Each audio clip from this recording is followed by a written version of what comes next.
Welcome. Tonight, we look at an image that is burned into the mind of every human being on Earth. We look at the map of the world. To our eyes, to the short and fragile span of a human life, this map is a symbol of absolute permanence. We see the Atlantic Ocean separating the Americas from Europe and Africa as a fixed, eternal barrier. We see the familiar shapes of the continents, the boot of Italy, the Horn of Africa, the frozen white expanse of Antarctica, and we assume that they are finished. We assume that the painting is dry. We live our lives with the quiet confidence that the ground beneath our feet is a floor, a solid, immovable stage that was set long before we arrived and will remain long after we are gone. But this stillness is a deception. It is a grand planetary illusion created by our own inability to perceive deep time. The ground you are standing on right now is not a floor, it is a raft, and it is adrift on a deep, hot and viscous ocean of stone that never ever stops moving. The map we know is not a portrait, it is merely a single frozen frame in a violent movie that has been playing for 4.5 billion years. And the most unsettling part, the reality that geology whispers to us from the rocks, is that the movie is not over. We are simply living in a pause. We are existing in a brief, deceptive interlude between the collisions that shatter worlds. Tonight, we press play. We release the pause button to fast forward the clock. Let us travel millions of years into the future to witness the terrifying, beautiful, and inevitable next chapter of our planet. We will watch the Atlantic Ocean, the cradle of our modern civilization, slowly close and vanish, swallowed by the land. We will see the Pacific, the greatest body of water on Earth, be consumed by the fire of the trenches. And we will witness the birth of a new world, a world where all the continents we know, every nation, every island, every coastline, collide together to form a single, colossal and terrifying landmass. This is the return of the supercontinent, Pangea Ultima. It is a vision of a future Earth that is almost unrecognizable. It is a world of endless interior deserts where rain never falls, a world of hyper-monsoons that batter the single coastline with storms the size of continents. And it is a world of heat so intense, so relentless, that it may threaten to end the story of mammals entirely. We will tread the burning sands of this future Earth, and we must ask the quiet, chilling question: can anything survive on a planet that has decided to become a furnace? But before we face that distant, fiery horizon, take a moment to anchor yourself in the safety of the present. If you find this slow drift through deep time, this exploration of the Earth's violent destiny to be a quiet comfort, I'd be grateful if you'd like the video and subscribe. But do so only if you genuinely enjoy the journey we take here. And let me know in the comments where on this drifting raft you are tuning in from. Which continent are you riding tonight? It is always fascinating to see how we are all connected, even as the ground beneath us slowly pulls apart. Now find your comfortable position, dim the lights, perhaps turn on a fan for that soft, steady background hum. Let it remind you of the solar wind or the deep, silent churning of the Earth's mantle far below. Take a slow breath. Release the day. Release the anxiety of the present. Because where we are going, the present does not exist. We are leaving the map behind. We are descending into the deep time engine of the world. To understand the monster that is coming, to see the first cracks in the facade of our stable world, we do not need to look at a strange or alien ocean. We simply need to look at the blue, tranquil waters that have defined human history for 5,000 years. We need to look at the first victim. We need to look at the Mediterranean. For us, this sea is a symbol of eternity. It serves as the cradle of empires, a calm, turquoise mirror separating the chill of Europe from the heat of Africa. It feels permanent. But to a geologist, these waters hide a violent truth. The Mediterranean is not a lasting ocean. It is a scar. It is a closing wound, the last shrinking puddle of a much older, much larger body of water called the Tethys that once divided the world. And it is dying. The executioner is Africa. We tend to think of continents as stationary land masses, anchors in the sea, but Africa is a weapon.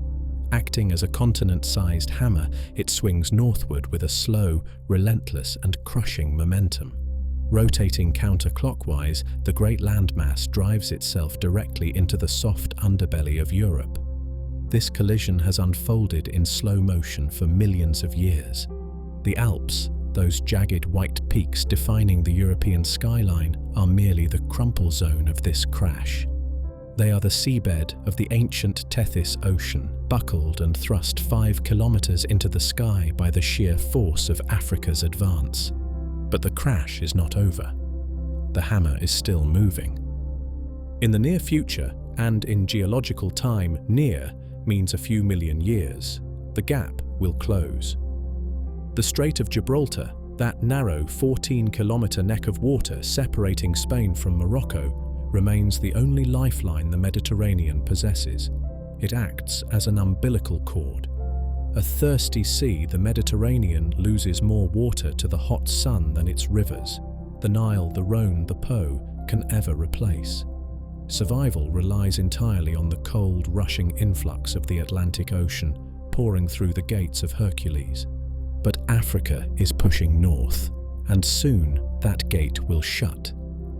We know exactly what happens when this door closes because the Earth has done it before. 6 million years ago, in an event known as the Messinian Salinity Crisis, the continents shifted just enough to block the strait. The result was a catastrophe of biblical proportions. Deprived of the Atlantic's replenishment, the Mediterranean simply evaporated. It vanished. Imagine standing on the coast of Sicily in this dry future. You look out expecting to see sparkling waves, but instead you face a drop. A sheer, vertiginous cliff falls away into a burning white abyss. The sea floor lies exposed, stripped naked to the brutal sun. This is not a sandy desert, it is a crystal hell. A layer of salt, gypsum and toxic minerals in places 3 kilometers thick carpets the bottom of the basin. The air pressure down there, miles below sea level, is crushing. The heat is unbearable, trapped in a geological cauldron where temperatures soar to 80 degrees Celsius. Scientists call this the White Death. This is the fate awaiting the cradle of civilization. As Africa continues its march, it will not just block the strait, it will bulldoze it. The Mediterranean will not just dry up, it will be erased. The tectonic vise will tighten, squeezing the seabed heavy with millions of years of salt and sediment. It has nowhere to go but up. In the next chapter of the Earth, the beautiful peninsula of Italy will be crushed. The limestone spine of the Apennines will be thrust upward. Greece and the Aegean islands will be ground into dust and then reformed into rock. The Mediterranean Sea will be replaced by the Mediterranean mountains. Imagine a mountain range as high, as jagged, and as formidable as the Himalayas, stretching from the coast of Portugal all the way to the Middle East. A white, snow-capped wall of rock stands where the blue water used to be. This barrier will change the weather of the entire hemisphere, blocking the winds, starving Europe of rain, and turning the green fields of France and Germany into dry, wind-swept steppes. The map we know is gone. The boot of Italy transforms into a peak in a cloud-piercing range. The playgrounds of the rich, the beaches of the Riviera, become fossils embedded in the strata of a new Everest. And buried deep within the roots of these new mountains lie the crushed remnants of our own history, the marble columns of Rome, the temples of Athens, the sunken ships of the Phoenicians.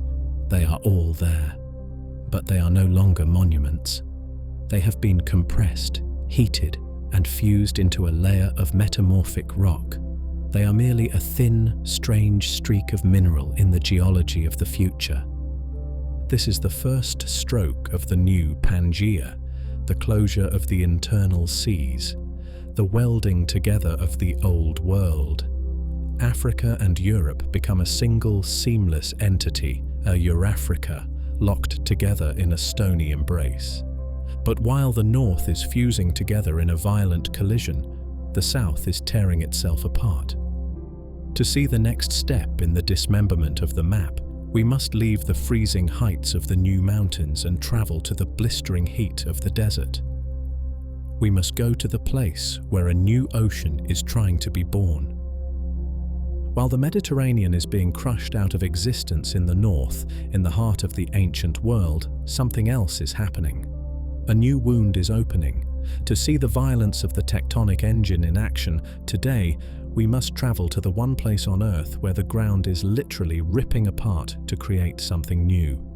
We must travel to the Horn of Africa, specifically to the Afar Triangle in Ethiopia.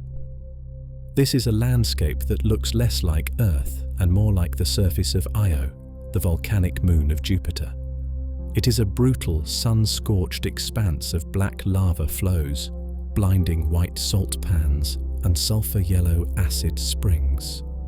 It is one of the hottest, lowest, and most inhospitable places on the planet. And it is here, in this geological cauldron, that the continent of Africa is breaking in two. Stand on the edge of the desert, and you can see the wound. In 2005, a series of earthquakes shook the region. In a matter of days, the ground simply opened up. A crack 8 meters wide and 60 kilometers long tore through the desert floor. This was not a simple landslide.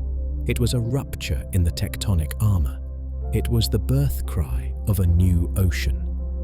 Below the Afar Depression, a massive plume of superheated magma is pushing up against the crust like a blowtorch.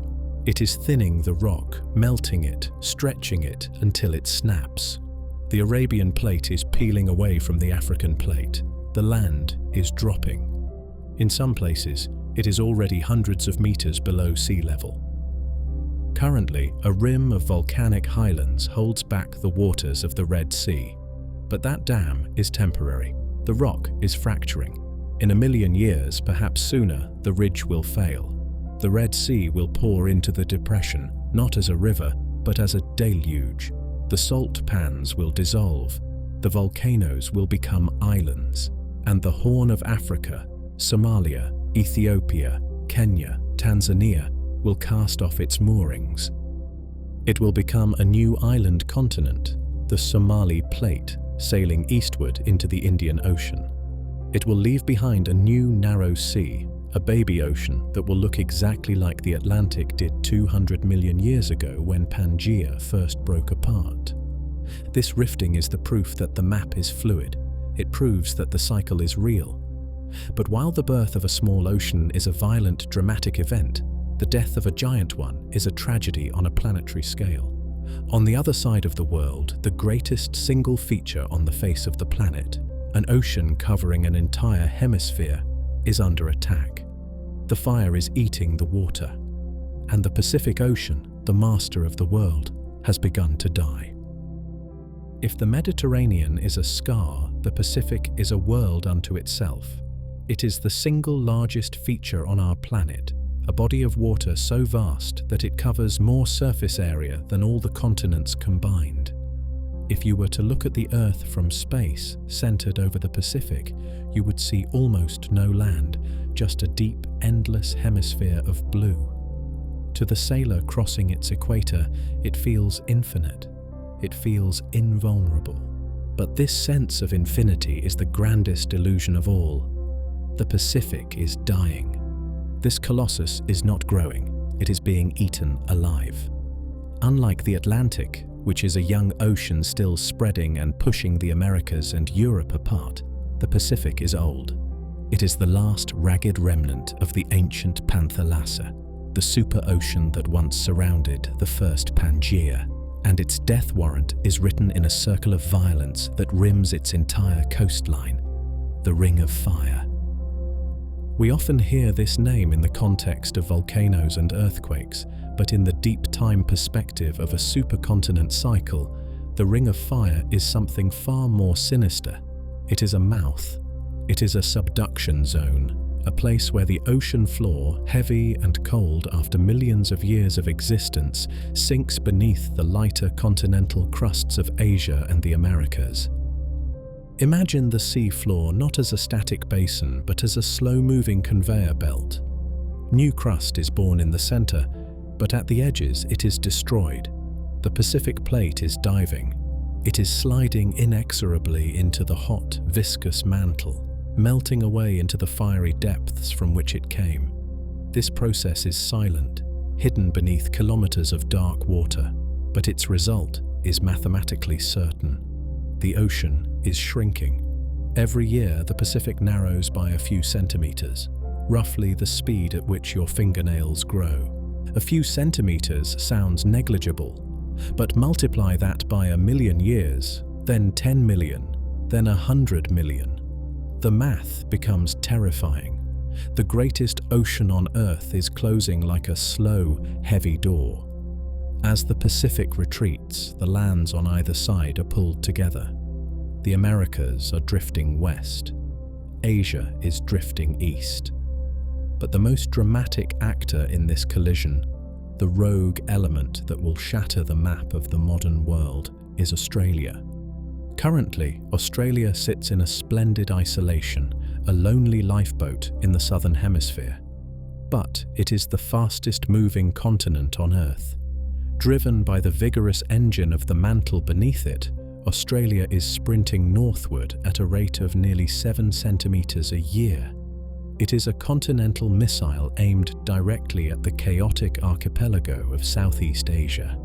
In the next 50 million years, the isolation of the land down under will end violently. Australia will crash into Indonesia and Malaysia. This collision will not be a gentle docking.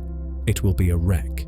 The thousands of islands that make up the Indonesian archipelago, Java, Sumatra, Borneo, will be crushed. They will be scraped off the oceanic plate and piled up onto the prow of the advancing Australian continent like snow in front of a plough. The result will be a mountain range of spectacular violence and height, a jagged spine of peaks stretching from Vietnam to New Guinea that will rival the Himalayas. The tropical shallow seas, the coral reefs, the quiet straits, all will be erased, replaced by high, cold peaks. Japan, too, sits precariously on the edge of this closing vice. As the Pacific Plate dives beneath the Eurasian Plate, the islands of Japan are living on borrowed time, destined to be compressed into the forging of the new supercontinent. Eventually, the Pacific will simply run out of room. The Americas, having drifted relentlessly westward, will collide with the new fused mass of Asia and Australia. The Great Ocean, once the dominant feature of our planet, will be reduced to a closed sea, then a lake, and finally, nothing.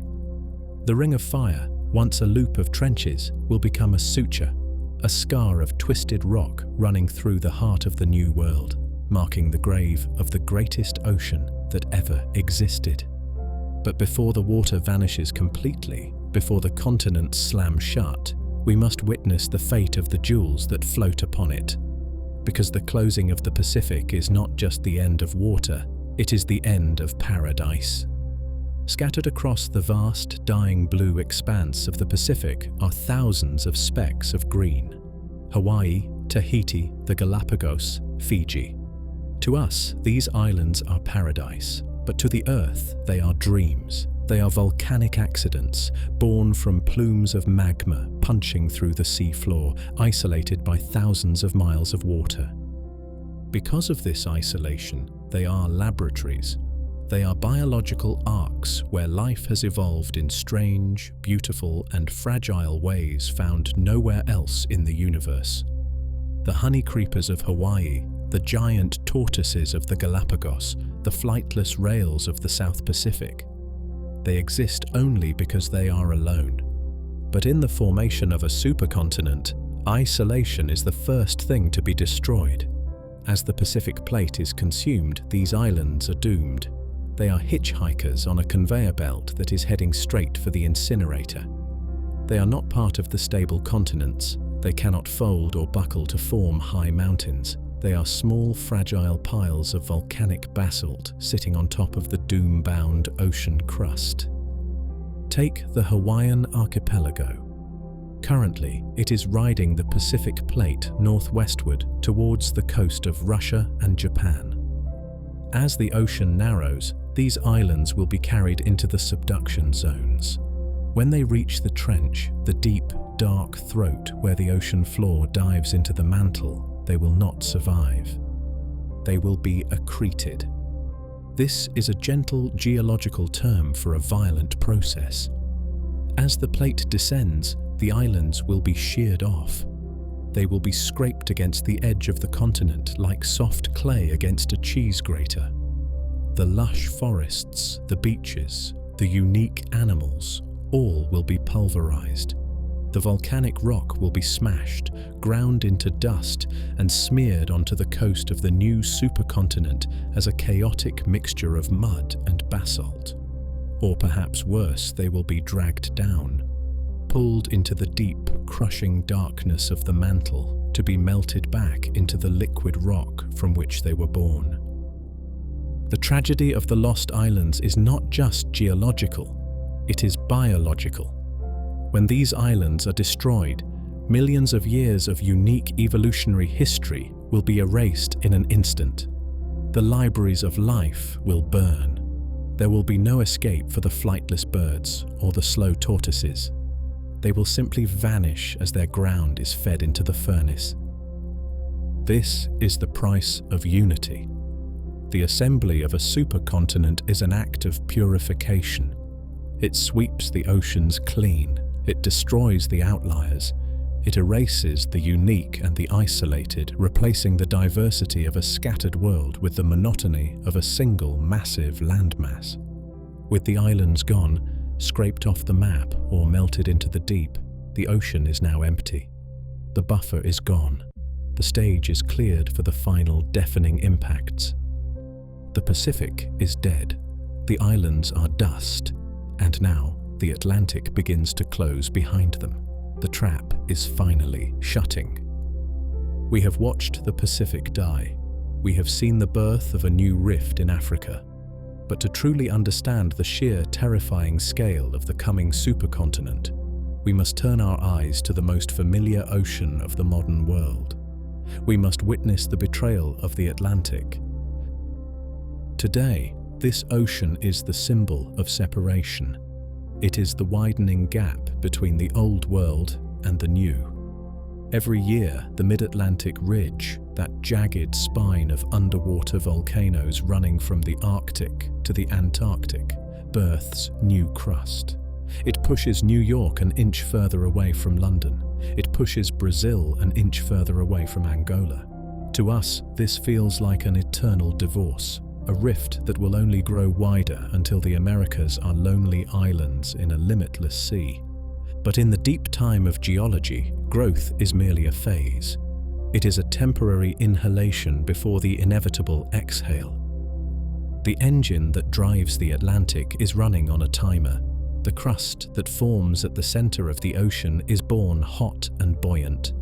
But as it spreads outward, as it moves away from the fire of the ridge, it cools. Over tens of millions of years, the rock contracts. It becomes dense. It becomes heavy. Eventually, far out at the edges, near the passive, sandy coastlines of Virginia and Portugal, the ocean floor becomes heavier than the hot mantle beneath it. Gravity begins to win over heat.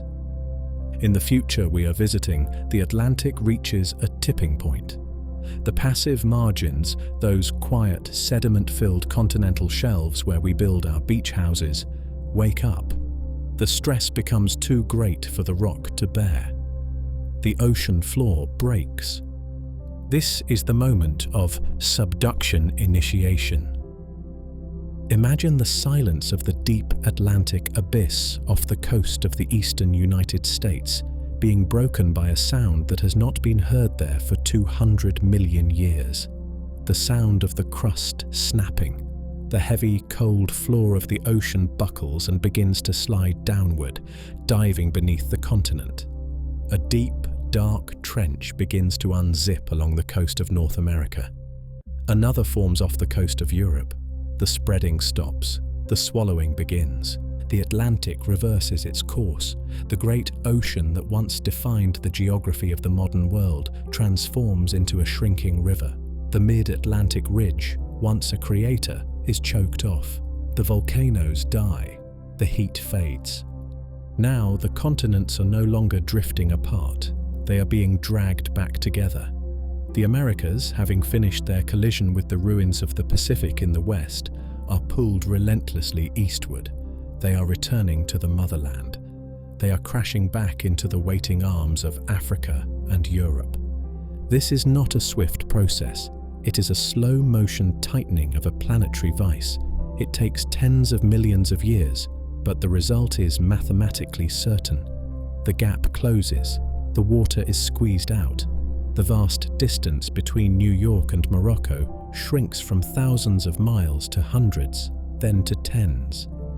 The horizon changes. If you stood on the cliffs of the future East Coast, looking east, you would no longer see an infinite line of blue water meeting the sky. You would see a dark, hazy shape rising from the mist on the other side of the channel, a looming, approaching wall of rock. It is the coast of Africa, and it is getting closer every single day. The gap is gone. The water has been squeezed out. The vast distance between New York and Morocco has shrunk from thousands of miles to hundreds, then to tens, and finally to nothing. The stage is set for the most violent tectonic event the planet has seen in 500 million years. Imagine standing on the continental shelf of the eastern United States. For millions of years, this has been a passive margin, a quiet, sandy accumulation of limestone and sediment, a place of peace. But now, it is the front line. The horizon is no longer a flat blue line. It is filled with a dark, approaching wall. It is the coast of Africa. The impact is not instantaneous. It happens in ultra-slow motion, but with an irresistible, terrifying force. The first things to go are the beaches. The soft sediments, the fossilized history of the Atlantic floor, are scraped off the bedrock. They are folded like wet clay, crumpled into chaotic hills of mud and stone. Then the continental plates themselves make contact. It is a car crash on a planetary scale. The bumpers are the continental shelves. The passengers are the mountains. The energy released in this collision is beyond the scale of any nuclear arsenal. It is the pure kinetic energy of continents. Trillions of tons of rock, moving with the momentum of millions of years, suddenly have nowhere to go. They cannot go down, for the mantle is full. They can only go up. Along the suture line, where the Atlantic used to be, the ground begins to buckle. It rises. But the visual terror of this collision is only half the story. To truly understand the assembly of Pangea Ultima, we must imagine the sound. We are used to earthquakes being momentary events. A rumble, a shake, a few minutes of terror, and then silence. But when continents collide, the earthquake does not stop. It becomes a permanent state of being. For millions of years, the suture zones will scream. It is a sound that would drive a human mind to madness. It is the deep, resonant frequency of granite grinding against granite under pressure that exceeds the weight of the ocean. This low-frequency hum, this planetary grinding, would vibrate through the soles of your feet every hour of every day. It is the sound of the crust thickening. It is the sound of the world being welded shut. The rock itself behaves like a fluid under this immense pressure. It flows. It folds. Vast sheets of solid stone are thrust over one another like a shuffled deck of cards. The heat generated by this friction is intense enough to melt the rock deep underground, creating pockets of magma that will soon find their way to the surface. This is ground zero for the New World, the place where the East meets the West. And out of this violence, out of this crushing, grinding embrace, something new begins to rise. A structure that will define the climate and the fate of the entire supercontinent. The mountains are born. As the continents continue to push, the crumpled rock is thrust higher and higher into the atmosphere. Out of the dust and the grinding noise of the collision, a new, colossal structure emerges. Let us call them the Ultima Mountains. They act as a jagged, snow-capped zipper, welding the old world and the new world together into a single, seamless scar. These are not mountains as we know them. They are titans. The forces driving this collision are stronger than the forces that built the Himalayas. We might see peaks rising to 10, perhaps 12 kilometers into the sky. Altitudes where the air is so thin that it is essentially a vacuum. These mountains are not just scenery. They are a wall. They stretch from the frozen Arctic north to the Antarctic south, a continuous spine of rock running down the absolute center of the New World.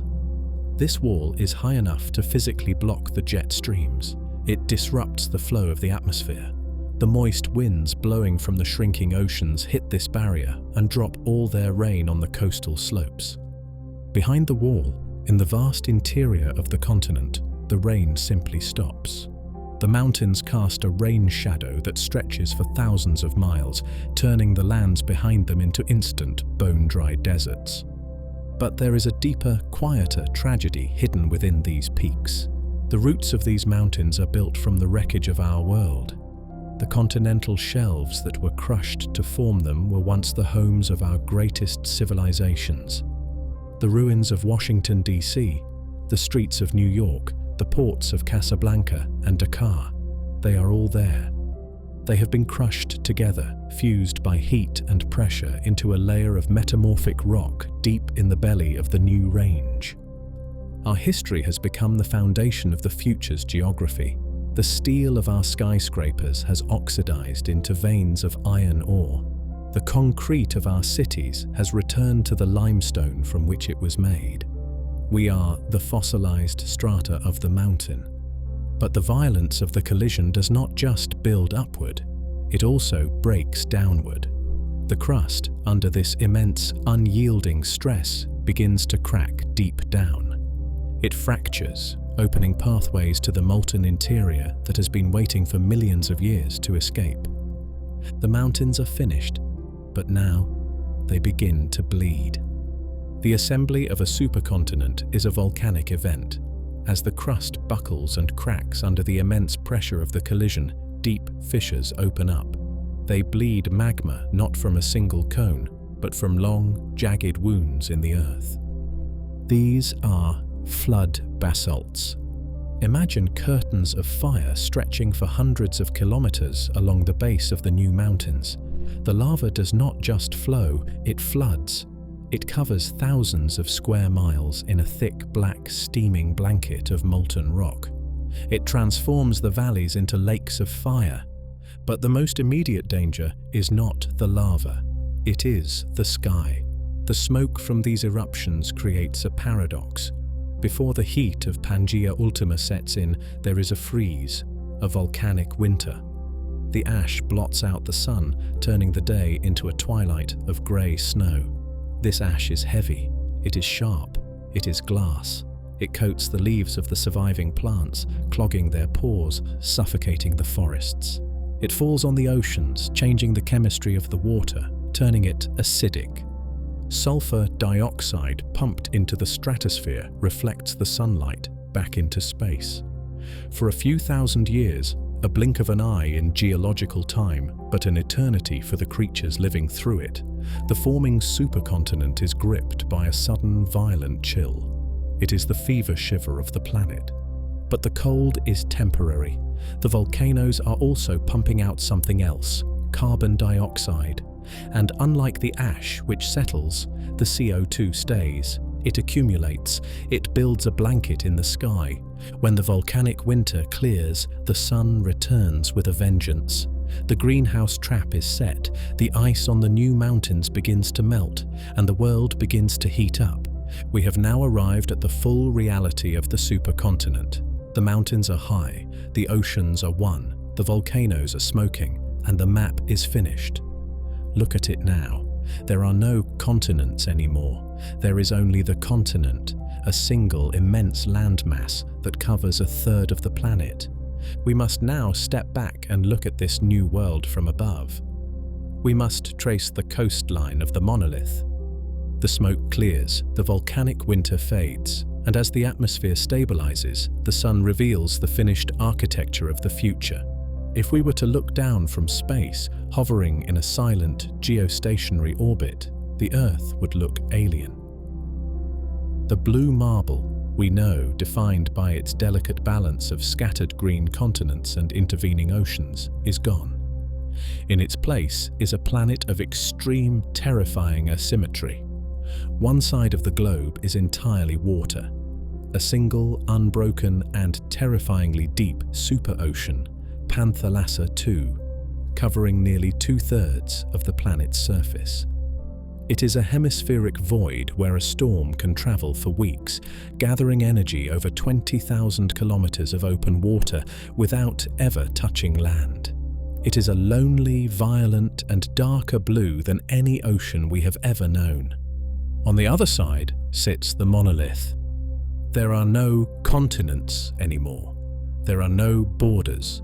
There is only the continent, Pangea Ultima.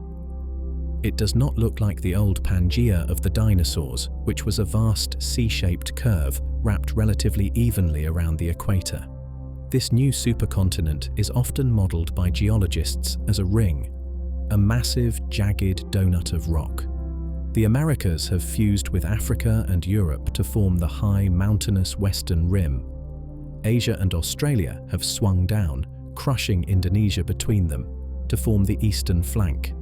And Antarctica, stripped of its ice by the warming sun, has drifted north, plugging the bottom, sealing the circle. Inside this ring of stone lies the captive remnant of the Indian Ocean. It has become a trapped inland supersea, cut off from the cooling currents of the global ocean. It is a warm, stagnant, and salty Mediterranean on a planetary scale, steaming in the tropical heat, its waters turning heavy and lifeless. The most striking change, however, is the loss of the edges. In our world, the coastlines are complex. We have fjords, bays, inlets, and vast continental shelves. These shallow, sunlit waters are the nurseries of marine life. They are where 90% of the ocean's biodiversity exists. But the collision has smoothed everything out. The coastline of Pangaea Ultima is short, brutal, and simple. The continental shelves have been crushed out of existence, folded up into the mountains or subducted into the mantle. The shallow seas are gone. The ocean floor drops away from the cliffs of the supercontinent directly into the crushing black abyss. This loss of habitat is a silent extinction event in itself. The coral reefs and the coastal ecosystems have nowhere left to grow. From space, the colors tell the story of a dying biosphere. The vibrant greens of the Amazon and the Congo are gone, erased by the shifting climate zones. The white caps of the poles are diminished or vanished entirely, melted into the rising sea. The dominant color of this new landmass is a dusty, oxidized red and a scorched brown. It is the color of rust. It is the color of a world that has lost its moisture. It is majestic. It is a geological masterpiece of unity. But beauty in geology is often a warning. This unity comes at a terrible price. By bunching all the land together, the Earth has inadvertently built a machine designed to trap heat. The geography itself has become a weapon against life. The map is a prison, and the weather inside the walls is about to turn hostile. We must now descend from orbit and stand in the very center of this red ring. We are thousands of kilometers from the nearest coastline. The cooling influence of the ocean is a distant memory. The problem is one of geometry. The ocean is the planet's thermostat. It absorbs heat by day and releases it by night, moderating the temperature. But Pangaea Ultima is so vast, its interior so deep, that the ocean's breath simply cannot reach it. This is the continentality effect, pushed to its absolute lethal extreme. Imagine a day in the central Midlands of Pangea Ultima. The sky is not a deep, moisture-rich blue. It is a pale, dusty ochre, bleached by the relentless intensity of the sun. There are no clouds to offer shade, for the moisture from the sea has been wrung dry by the coastal mountain ranges thousands of miles away. The sun does not just shine, it hammers. Without the soil moisture to evaporate and cool the air, the ground bakes. The rocks themselves act as radiators, absorbing the solar energy and blasting it back into the lower atmosphere. In the height of summer, the average temperature in these interior badlands soars to 40, perhaps 50 degrees Celsius, but averages hide the horror. In the low-lying basins, in the salt pans left behind by dried-up ancient lakes, the temperature can spike to 60 degrees Celsius or more.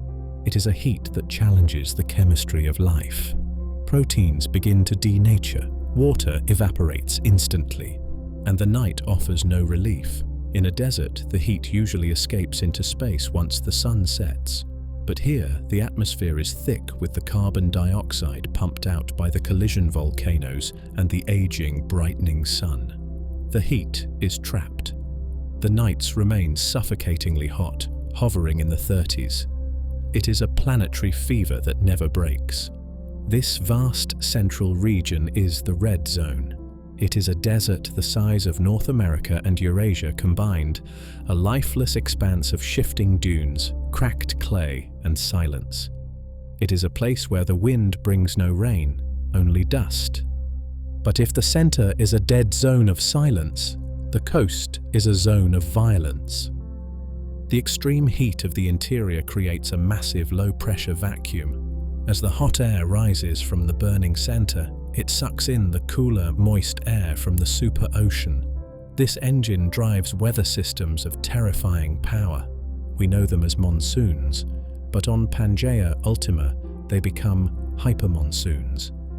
Imagine a storm front that stretches for 10,000 kilometers, a wall of black clouds towering into the stratosphere. When these storms hit the coast, they do not just rain, they deluge. They dump meters of water in a matter of days. Flash floods of biblical proportions scour the coastal plains, stripping away the soil and tearing down forests before the water can ever reach the parched interior. This is a world of bipolar extremes. The coast is battered by storms that could drown a city, while the interior is baked by a heat that would kill a man in hours. There is no middle ground. There is no temperate zone. There is only the flood and the fire. And it is here, in this furnace, that the ruling dynasty of the Earth faces its final test. Deep in the interior, thousands of miles from the cooling touch of the ocean, lies the red zone. This is the heart of the supercontinent, a desert of such staggering proportions that it rivals the surface area of Mars. Standing here, the silence is profound.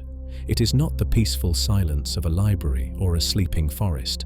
It is the heavy, oppressive silence of a tomb. The wind, when it blows, carries no moisture, only grit. It is a dry, abrasive sculptor that has eroded the ancient mountains down to their ribs, leaving behind strange, twisted sculptures of sandstone that stand like sentinels in the void. The landscape is monochromatic. The familiar greens and blues of our modern world have been chemically erased. The soil, baked for millions of years under an unblinking sun and stripped of its organic cover, has oxidized. The iron minerals within the dirt have reacted with the oxygen in the air, rusting over time to create a uniform, unending landscape of deep, bruised crimson and burnt orange. it looks less like a home for life and more like the surface of a rusted iron planet. There are no rivers here. The great drainage basins of the past, the Amazon, the Mississippi, the Congo, have dried up.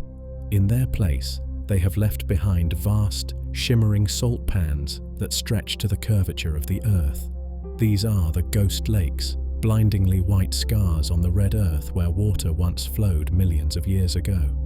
Walking across them, the ground crunches, a thick crust of halite and gypsum that reflects the sun with a punishing glare.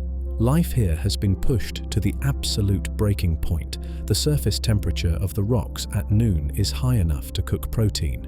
The air shimmers with a permanent heat haze, distorting the horizon into a fluid, dancing mirage that makes the mountains look like they are melting. In this environment, the very concept of daytime is a lethal threat. Nothing moves under the sun. The surface is a kill zone. The only sign that life still clings to this world is the network of deep, frantic burrows puncturing the hardpan clay. These are the entrances to the underground refuges, the air-conditioned bunkers where the last survivors, the insects, the reptiles, the nocturnal specialists, wait for the twilight.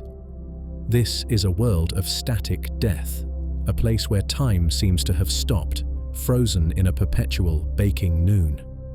It is a landscape defined by what is missing water, missing shadows, missing sound.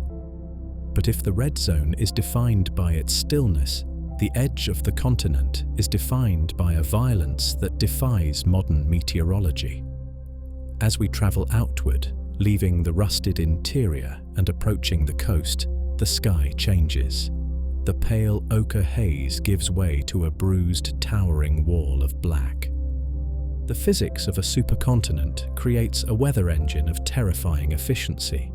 The temperature difference between the roasting interior landmass and the warm, evaporation-rich superocean creates a pressure gradient that acts like a vacuum cleaner on a planetary scale. It pulls the storms in. We are familiar with hurricanes. We categorize them up to Category 5, storms with winds of 250 kilometers per hour. But the storms that batter the coast of Pangea Ultima require a new scale. Climatologists call them Hypercanes. These are not merely weather events, they are atmospheric monsters born from heat. In this future world, the ocean surface temperatures may average 30 degrees Celsius or more, even at high latitudes. This warm water is rocket fuel for storms. Imagine a storm system not hundreds of miles wide, but thousands. A spiraling vortex of black clouds covering the entire eastern seaboard of the supercontinent, stretching from the equator to the temperate zones.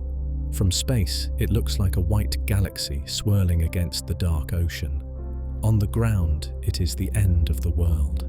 These storms sustain wind speeds that defy our current understanding of meteorology. Winds that could strip the bark from trees and scour the soil down to the bedrock. When a hypercane makes landfall, it brings with it a storm surge, a wall of seawater that can penetrate immense distances inland, drowning low-lying plains under 10 meters of salt water. But the wind is only the delivery mechanism. The true weapon is the rain. When the storm hits the coastal mountain ranges, the Ultima Mountains, the moisture is wrung out of the clouds in a catastrophic release. The sky opens up. It does not just rain, it deluge. It dumps meters of water in a matter of hours. The result is a landscape of flash erosion. The coastal plains of Pangea Ultima are not gentle, sloping beaches or stable marshlands. They are scarred, rugged wastelands carved by sudden, violent rivers of mud that appear and vanish with the storms. Boulders the size of cars are tumbled down the canyons like pebbles. The forests that manage to cling to these edges are not tall and majestic. They are low, gnarled and flexible, evolved to withstand wind speeds that would flatten a modern city. Their roots grip the rock with desperation. This creates a brutal paradox for life. The interior is too dry to sustain a complex ecosystem, and the coast is too violent. The stable, predictable temperate zones, the Goldilocks regions that allowed human civilization to flourish, have been erased. There is no safe middle ground. There is only the furnace and the flood. Survival on Pangea Ultima is a game of threading the needle. It requires finding the thin, precarious margins between the fire and the water. And for many creatures, the surface has simply become untenable. The biological clock is ticking. The warm-blooded empire is crumbling. And as the environment turns hostile, the creatures of the earth are forced to make a choice: adapt to the furnace, brave the storm, or retreat into the dark. When the roof of the world is on fire and the walls are being battered by waves, life has one final, desperate option. It can go down. Beneath the cracked, baking clay of the interior deserts, there lies a second, hidden geography, a world that the sun has never touched, a world of eternal darkness, profound silence, and life-saving stability. When the roof of the world is on fire, life retreats to the basement. The collision of the continents did not just build mountains of granite and basalt, it also lifted vast plateaus of ancient limestone. These were once the floors of the shallow Mesozoic seas, formed from the compressed calcium-rich skeletons of billions of prehistoric creatures. Now thrust kilometers into the air and subjected to the violent chemical weathering of the hyper-monsoon rains, this limestone is eaten away. Rainwater, turning acidic as it falls through the carbon-rich atmosphere, dissolves the rock. It carves through the stone like a worm eating through an apple. Over millions of years, this process creates a global network of karst topography on a scale we have never seen. These are the mega caves. Imagine descending into one of these refuges through a fissure in the parched desert floor. You leave the 50-degree furnace of the surface, the blinding glare of the unblinking sun, and you drop into the dark. The transition is violent. The air instantly changes. It becomes cool, damp, and still. The temperature stabilizes at the average annual mean of the rock, a survivable 20 degrees Celsius. You have entered a sanctuary. Here, the architecture is alien. In the absolute stillness, unbothered by wind or storm, mineral formations grow to sizes that defy gravity. Columns of calcite, delicate curtains of gypsum, and crystals the size of trees grow in the silent dark. It is a subterranean cathedral, vast enough to hold a city, cavern systems that stretch for hundreds of miles, connecting the coast to the interior like a hidden circulatory system. In this twilight realm, life continues, but it has changed. The refugees of the surface have become troglodytes. Evolution here works in reverse. The mammals that survive in these depths have abandoned the expensive machinery of sight. In the absolute dark, eyes are a liability, a weak point prone to infection and injury. They have withered away, covered by skin. The creatures here are pale, ghostly white, having lost the pigment necessary to protect against a sun they no longer see. They are the albinos of the apocalypse. They navigate this endless stone labyrinth with heightened senses of touch and smell, their whiskers feeling the air currents, their ears tuned to the echo of dripping water. They hunt the insects that thrive on the fungal mats growing on the damp walls, or they scavenge the roots of the desert plants that penetrate from the world above. But the refuge goes deeper than just caves. Deep ocean drilling and mines penetrating miles into the continental crust have revealed a shocking truth about our planet. Life does not stop at the rock, it permeates it. This is the deep biosphere. Billions of tons of bacteria and microscopic organisms live in the tiny, fluid-filled pores of the solid granite and basalt, kilometers beneath our feet. They do not need the sun. They do not need the rain. They feed on the chemical energy of the Earth itself, on hydrogen released by cooling rock. They live in a metabolic slow motion, dividing once every 1,000 years. While the surface of Pangea Ultima burns, While the hyperhurricanes rage and the forests wither, this deep, silent kingdom will not even notice. The intraterrestrials are safe. They are the ultimate backup copy of life. If the surface is sterilized completely, these microscopic sleepers will wait in the stone. They will wait for the continents to drift apart again. They will wait for the fever to break. This underground world is a testament to life's tenacity. It is a bunker built by geology. But for those who remain on the surface, for the creatures that cannot fit in the cracks or survive in the dark, the situation is about to get worse. Because the heat is not just coming from the ground or the sun, it is being amplified by a change in time itself. If you were to stand in the red zone and wait for the relief of the night, you would notice something wrong. The day is dragging on, the sunset is late, the night is too short. This is because the Earth is slowing down and its partner, the Moon, is leaving. We think of the Moon as our constant companion. We look up and see a fixed silver coin in the night sky, a faithful satellite that pulls the tides and lights our way through the dark. But the Moon is a traveler.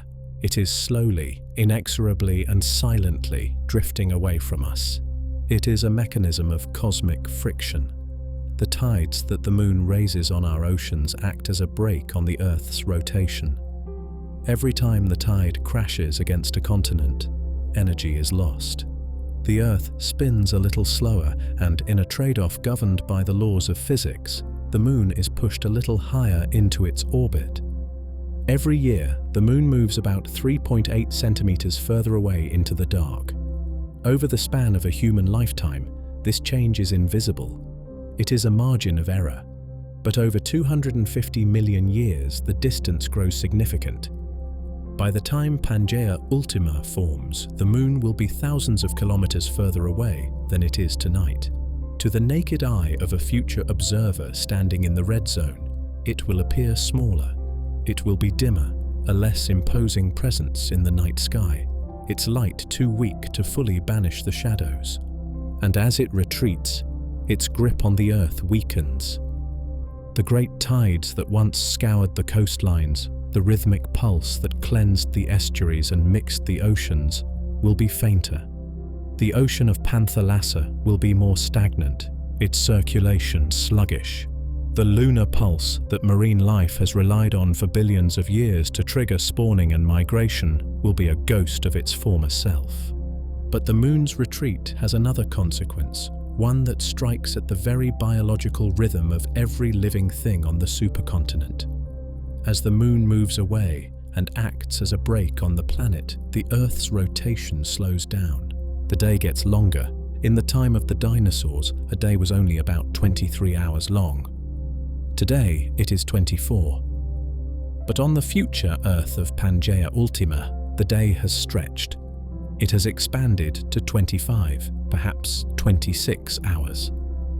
This sounds like a small change, an extra hour or two of sunlight. But for a planet already in the grip of a runaway greenhouse effect, this extra time is a crisis. Imagine the scorching sun of the supercontinent hanging in the sky. It reaches its zenith, beating down on the baking rock. But instead of setting on schedule, it lingers. It hangs there for an extra punishing hour every afternoon. The heat accumulates. The relief of sunset is delayed. That critical window of cooling darkness, the only time when the animals can emerge to feed, is shortened. The plants, stressed by the endless intense light, begin to wither. The animals, huddled in their burrows waiting for the cool of dusk, are forced to endure a longer, hotter vigil. But the damage goes deeper than heat. It hits the genes. The circadian rhythms, the internal biological clocks of almost all complex life, are hardwired to a 24-hour cycle. This is ancient programming, deep in our DNA, a rhythm established billions of years ago. On Pangea Ultima, the biology of the animals will be perpetually out of sync with the rotation of the planet. It will be a world of permanent jet lag, of metabolic stress, of a rhythm broken. Hormones will release at the wrong time. Sleep cycles will be disrupted. The very chemistry of life will be fighting against the rotation of the world. The retreat of the moon adds a layer of cosmic stress to an already breaking system. The tides are weak, the days are too long, the nights are too short, and the heat is relentless. This brings us to the breaking point. The physics of the planet, the atmosphere, the orbit, the geology have all conspired to create a trap. And the primary victims of this trap are the current rulers of the Earth. We must now witness the fall of a dynasty. We must watch the end of the warm-blooded empire. Biology is a negotiation. It is a constant high-stakes deal struck between the needs of the body and the conditions of the world. For the last 65 million years, ever since the asteroid wiped the dinosaurs from the stage, one specific group of animals has held the winning hand: the mammals, the creatures of fur, of milk, and of warm blood. We are the inheritors of the Cenozoic era. We conquered the planet because we possessed a secret weapon: internal heat. We are walking furnaces. We generate our own warmth, keeping our bodies at a constant high performance 37 degrees Celsius. This metabolic fire allowed us to survive the ice ages, to colonize the freezing poles, and to hunt with agility in the cool of the night. But on Pangea Ultima, this weapon becomes a trap. The physiology of a mammal is built on a delicate balance. Because we generate huge amounts of heat, we must also be able to shed it. We are engines that need a radiator. When the air gets hot, we sweat or we pant. The evaporation of moisture from our skin or lungs cools our blood and keeps the engine from overheating. But this cooling system has a hard, immutable physical limit. It breaks down when the heat is matched by humidity. Scientists call this the wet bulb limit. In the coastal regions of the supercontinent, battered by those hypermonsoons, the air will be thick with moisture. In the vast interior, the dry heat will simply be too intense for the body to compensate. When the ambient temperature rises above 35 degrees Celsius and the humidity hits 100%, the physics of evaporation stop working. Sweat does not dry. It simply clings to the skin, hot and useless. The body's radiator fails. Imagine a mammal, perhaps a distant, hardy descendant of a rodent or a grazing antelope, trapped in the red zone of Pangea Ultima. It is night, but because of the greenhouse atmosphere, the temperature has not dropped below 30 degrees. The animal is panting, its heart racing, desperate to dump the excess heat. But the air is a heavy, hot blanket. The heat has nowhere to go. It begins to accumulate inside the tissues. This is not a violent death. It is a silent, internal unraveling. As the internal body temperature creeps past 40 degrees, the chemistry of life begins to fail. The enzymes that run the machinery of the cells lose their shape. They unfold. The proteins cook. Organs shut down one by one. It is a death by simple, inevitable hypothermia. The animal simply lies down and never gets up. The scientific models for this future Earth paint a grim picture for our lineage. They suggest that only 8% of the landmass, mostly the high-altitude mountain ranges and the extreme polar tips, will be habitable for mammals. The rest of the planet, over 90% of the land surface, will be a mammalian dead zone. The great era of the furred giants will end. The lions, the elephants, the bears, and the primates, creatures that require vast ranges and constant high-calorie food, will be the first to vanish. They will be squeezed into tiny, isolated refuges at the edges of the map, ghost populations waiting for the end. The warm-blooded strategy, which was the key to success in a cooling world, becomes the ultimate liability in a warming one. We are witnessing the closing of a chapter. The Cenozoic, the age of mammals, is ending. The fur, the fat, the high metabolism, these are tools for a world that no longer exists. But nature abhors a vacuum. The death of one dynasty is merely the invitation for another. As the mammals die choking on their own internal fire, the stage will clear. The ecological niches left empty by the wolf and the deer will not remain empty. A different kind of life is waiting in the wings, a life that does not fight the heat but welcomes it. We are about to witness a resurrection. The cold-blooded metabolism is a mirror of the environment. An ectotherm, a lizard, a snake, a tortoise, does not waste precious energy heating itself. It takes what the sun gives. In the temperate, fluctuating world of today, this is a disadvantage. Reptiles are sluggish in the morning. They cannot live in the snow. They are vulnerable to the chill of the night. But in the furnace of Pangea Ultima, this disadvantage transforms into a superpower. In a world where the average temperature hovers near 40 degrees Celsius, the reptiles will be charged with limitless energy. They do not need to burn calories to stay warm. The air does it for them. They do not need to sweat to stay cool. Their physiology is built to tolerate the spike. They are pre-adapted for the hellscape. We may see a return to the Mesozoic, a second age of reptiles. The first advantage is the skin. Mammalian skin is a permeable, leaky membrane designed to release moisture. But reptilian skin is a suit of armor. It is covered in overlapping scales made of keratin, the same hard protein as your fingernails. This is not just protection against predators, it is a seal against the sun. It locks moisture inside the body, preventing the lethal dehydration that kills mammals in the red zone. Their kidneys are marvels of efficiency, excreting waste as a dry paste rather than water-rich urine, hoarding every single drop of liquid. Evolution will take the small survivors, the monitors, the geckos, the tortoises, and scale them up to fill the empty world left by the dying mammals. Imagine the interior deserts.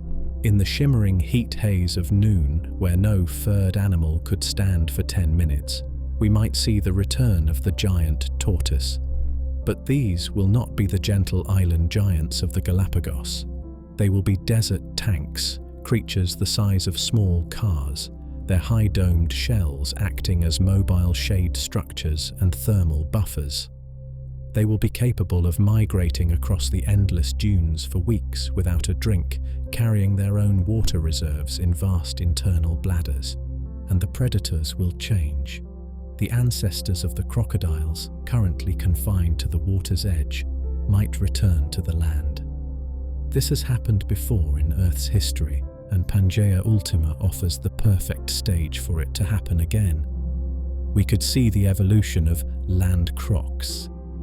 These predators would abandon the sprawling, belly-dragging gait of their aquatic cousins. They would lift their bodies up. Their legs would lengthen and move beneath them, turning them into high-walking, galloping terrors. Imagine a 10-foot, armor-plated reptile sprinting across the burning sands on long, muscular legs, hunting the giant tortoises in the shimmering heat.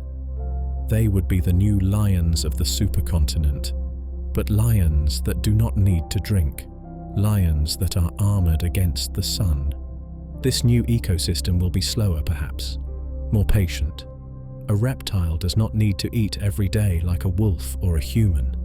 It can wait. It can endure the erratic, violent weather of the supercontinent, the long, crushing droughts followed by the sudden floods, with a stoic, metabolic resilience that we lack. But even the reptiles, with their armor, their water-hoarding kidneys, and their thermal efficiency, are not the ultimate survivors. There is another dynasty that is even tougher, a dynasty that wears its skeleton on the outside and has the engineering capacity to build cities underground. As the forests wither and the heat rises to levels that even the dragons cannot bear, the true masters of Pangea Ultima may not be the vertebrates at all. The future may belong to the hive. The reptiles may rule the burning sands, but they are not the ultimate survivors. There is another dynasty that is even tougher, older, and infinitely more resilient. A dynasty that wears its skeleton on the outside and has the engineering capacity to build its own cities underground. As the forests wither and the heat rises to levels that even the dragons cannot bear, the true masters of Pangea Ultima may not be the vertebrates at all. The future may belong to the hive. In a world defined by the catastrophic loss of water, the greatest asset a creature can possess is a seal. The mammals are leaky. We lose moisture with every breath, every drop of sweat. But the insects and the arachnids possess a suit of armor designed specifically for this battle.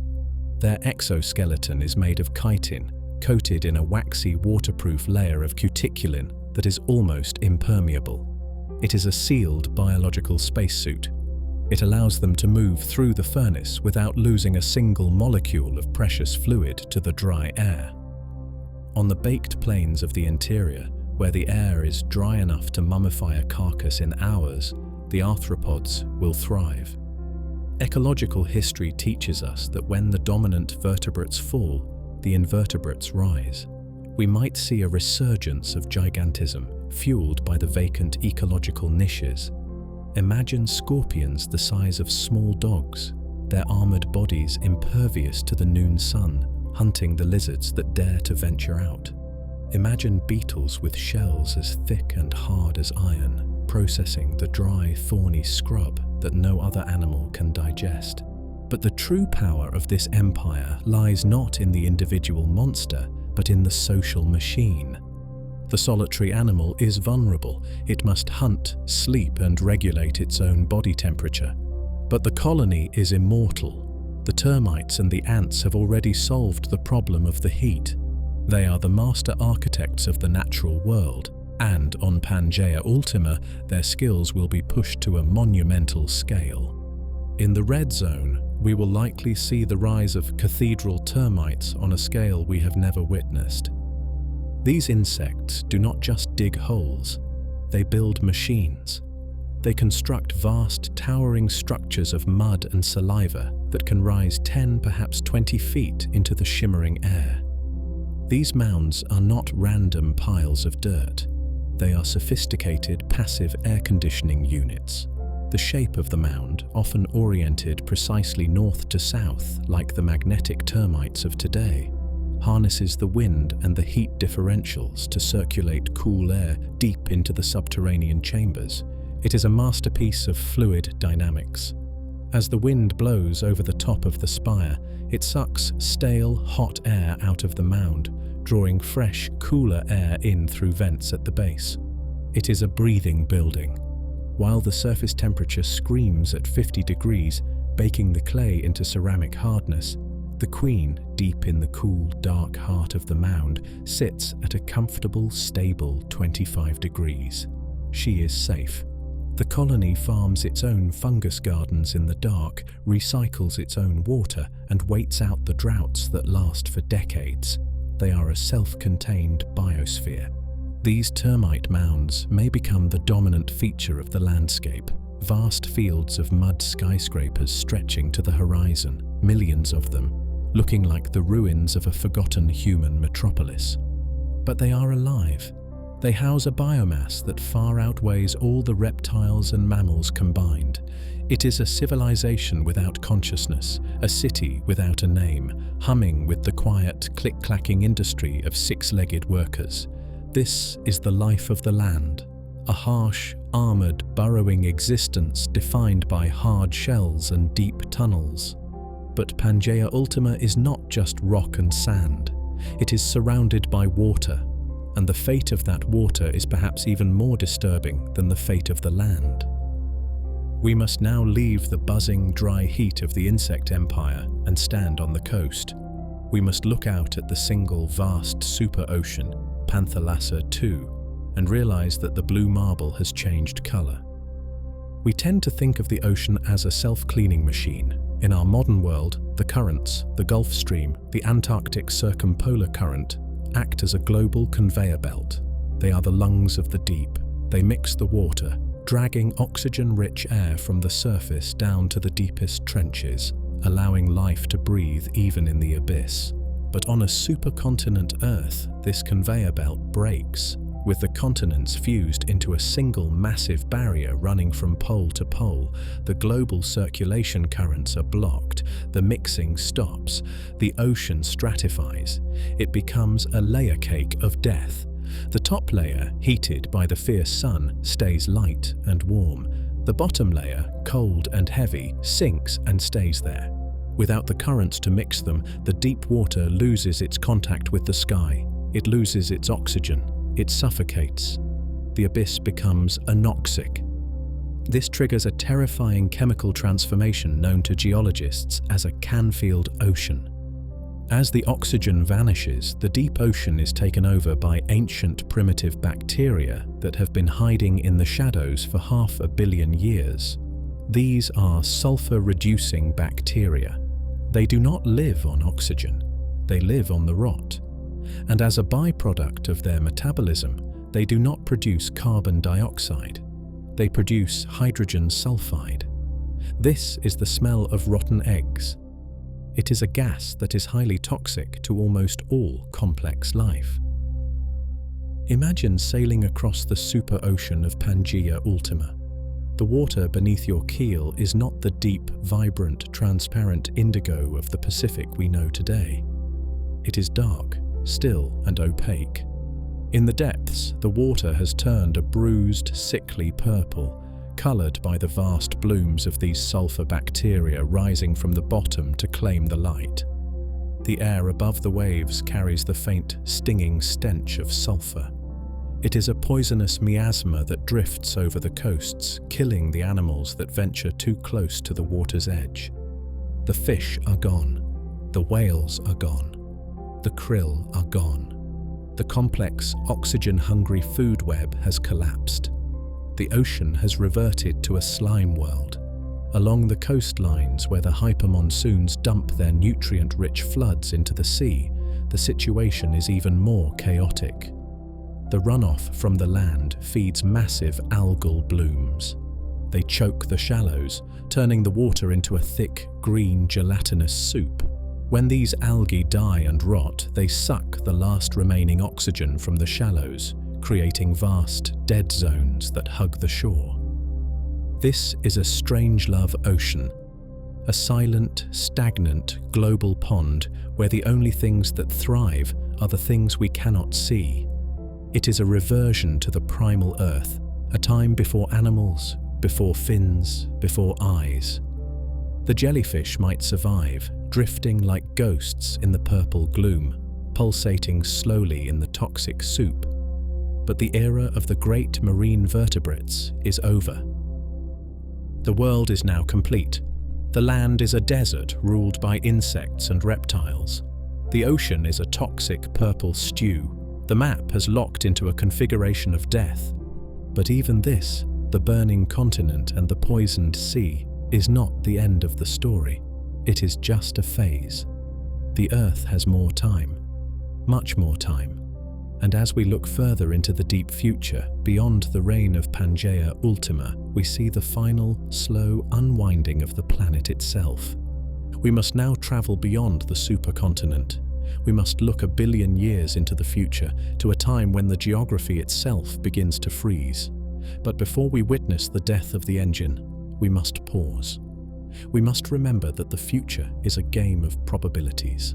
Pangea Ultima is the most likely nightmare, but it is not the only one. The Earth could have chosen a different path, a colder path. The burning red map of Pangea Ultima, with its central desert and its toxic ocean, is the most likely nightmare. It is the scenario that the supercomputer models of today predict with the highest confidence. But the Earth is a chaotic system. It is a fluid, dynamic ball of rock spinning in a vacuum, and the forces that drive it are subject to the butterfly effect. A slight shift in the flow of the mantle, a minor change in the temperature of the core, could steer the drifting continents onto a completely different course. The future is not yet written in stone. There are ghosts of other timelines haunting the geological models. There is a shadow future, a cold twin to the fire we have just witnessed. Scientists call this alternate destiny Amasia. In this timeline, the Atlantic Ocean remains open. The rift that separates the Old World from the New continues to widen, pushing the Americas westward. But they do not crash into Africa. Instead, driven by a deep, northward flowing current in the mantle, a polar extractor, the great land masses begin a slow, inexorable migration toward the top of the world. North America and Asia slide up the globe. They do not collide head-on. They merge sideways, closing the Bering Strait and crushing the Arctic Ocean out of existence. The result is a white supercontinent. Imagine a world where the landmasses are clustered around the North Pole like the gathered petals of a frozen flower. Antarctica, freed from its southern anchor by the shifting currents, drifts north to join them. The equator, usually the teeming, humid belt of tropical life, becomes an empty, endless ring of open ocean. The land is locked in the high latitudes. On Amasia, the threat is not heat, it is ice. With so much land concentrated at the pole, snow accumulates and never melts. It builds up year after year, forming vast continental ice sheets that are larger and thicker than the ones that buried the world during the Pleistocene. These glaciers spread southward, covering what was once Canada, Russia, and Scandinavia in a permanent, mile-thick blanket of white. This huge area of white ice acts as a planetary mirror. It reflects the sun's energy back into space. The ice albedo feedback kicks in. The planet cools. The global temperature plummets. This is a snowball Earth scenario in the making, a cryospheric fortress where life must cling to the southern tips of the continents, the equivalent of modern-day Patagonia or Cape Town, to escape the eternal winter.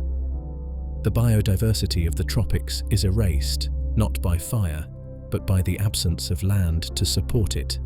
But the Earth has even stranger dreams.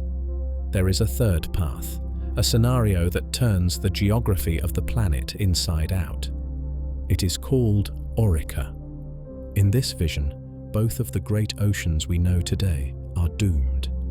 The Pacific closes, eaten by the Ring of Fire. But the Atlantic also closes, reversing its current expansion. The continents are squeezed from both sides in a global tectonic vice. To accommodate this crushing pressure, the Earth's crust must rip open somewhere else. A new tear unzips the planet, perhaps right through the center of Asia or India. The result is a new ocean born in the middle of the land, pushing the continents outward into a ring.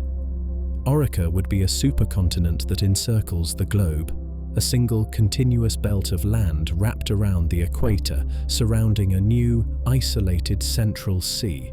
It would be a planet that looks like an eye. These scenarios, Pangea Ultima, Amasia, Orica, are the different faces of the same inevitable destiny. Whether the world ends in fire on Pangea, in ice on Amasia, or in the strange ring world of Orica, the outcome for the map is the same. The familiar is erased. The separated worlds of today are fused into one. We look at these maps and we see chaos, we see random collisions, but there is a logic here. There is a method to this madness. The drifting of the continents is not an accident, it is a symptom. It is the surface expression of a much deeper, much more powerful machine that has been running since the dawn of time. We have watched the continents crash. We have seen the oceans die. Now, to truly understand the force that can build a Pangea or freeze an Amasia, we must go deeper than the crust. We must peel back the cold, brittle skin of the world and look directly into the engine.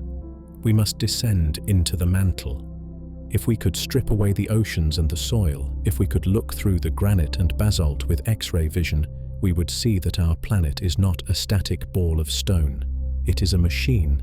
It is a heat engine of staggering complexity and power. The fuel for this engine lies in the core, 6,000 kilometers beneath our feet. It is a dual fire. Part of it is primordial heat.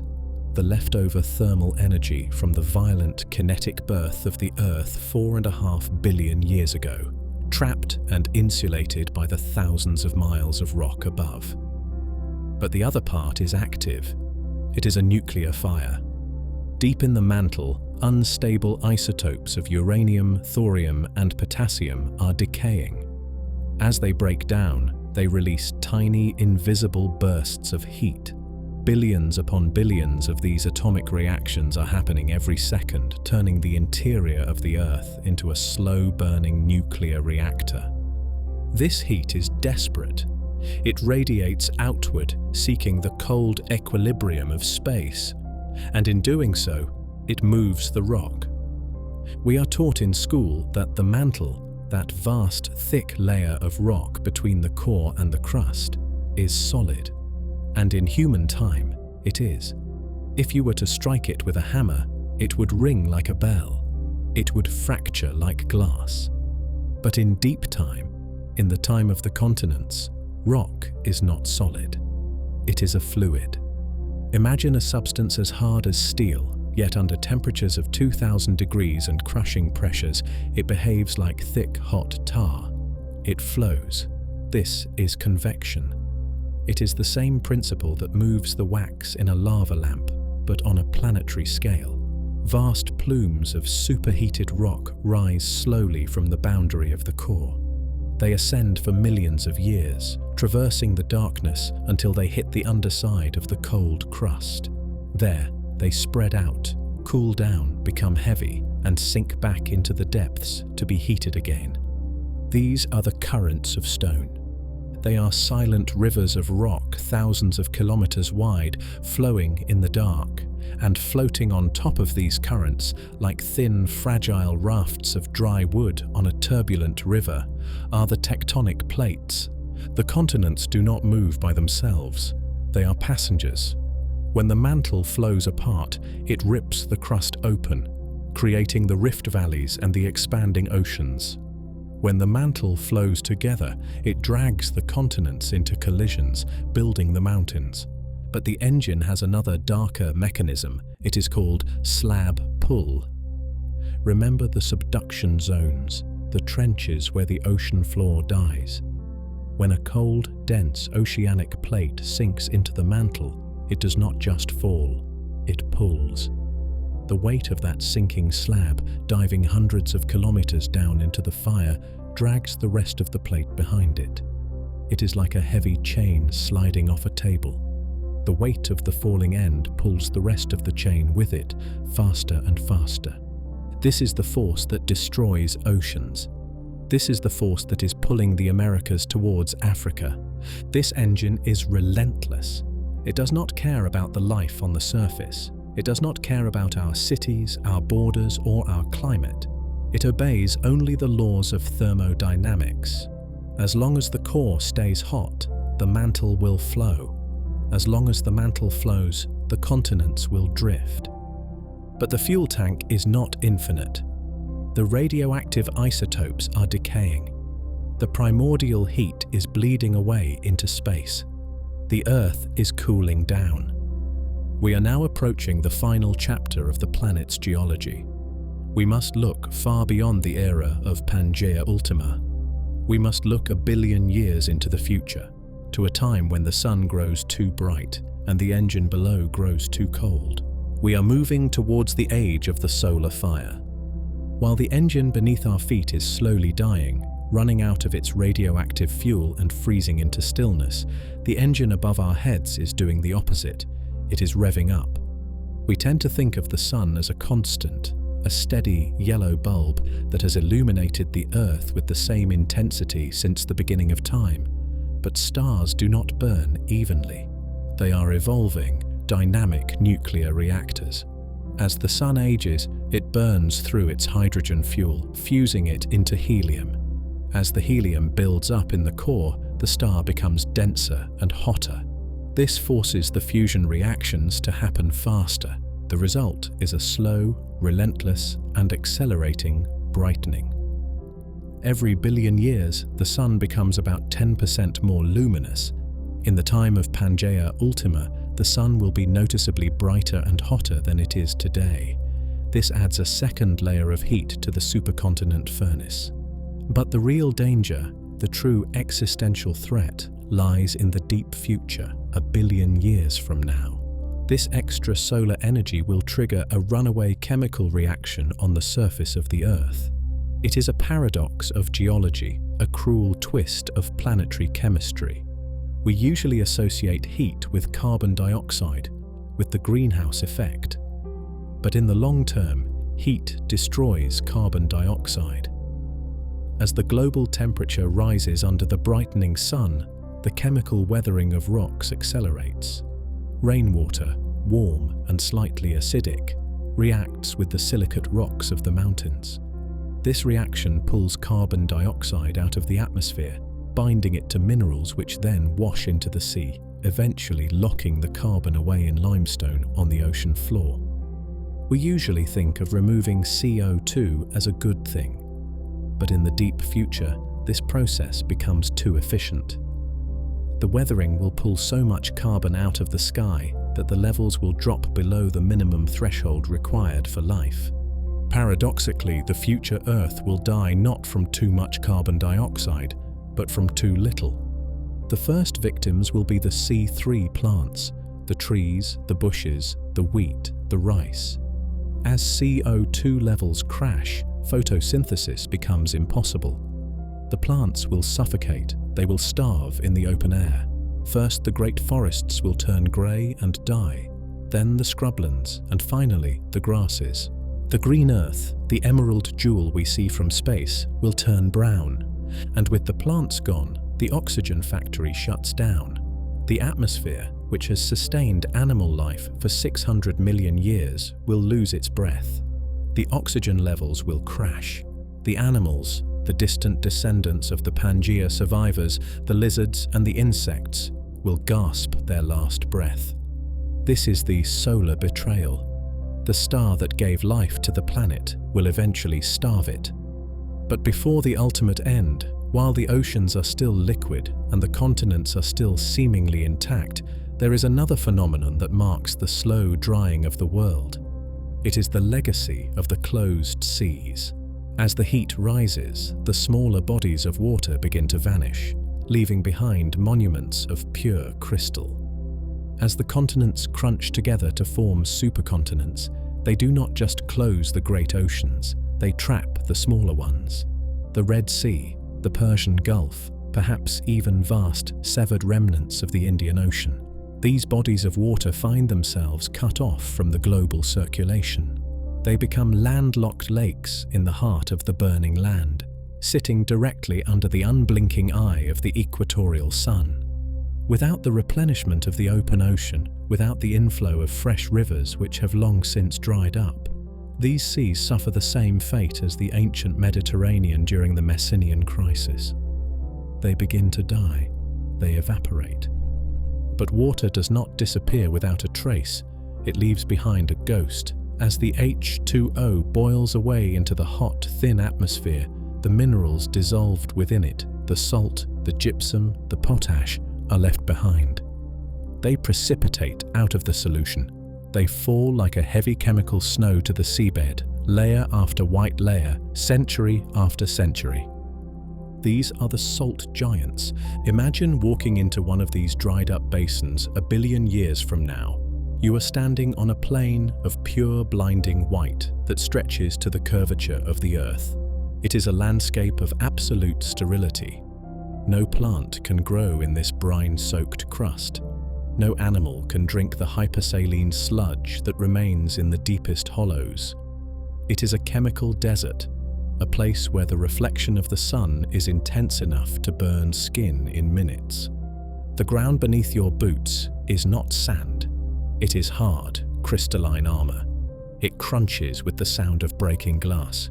But beneath your feet, hidden in the darkness of the dried seabed, the geology is spectacular.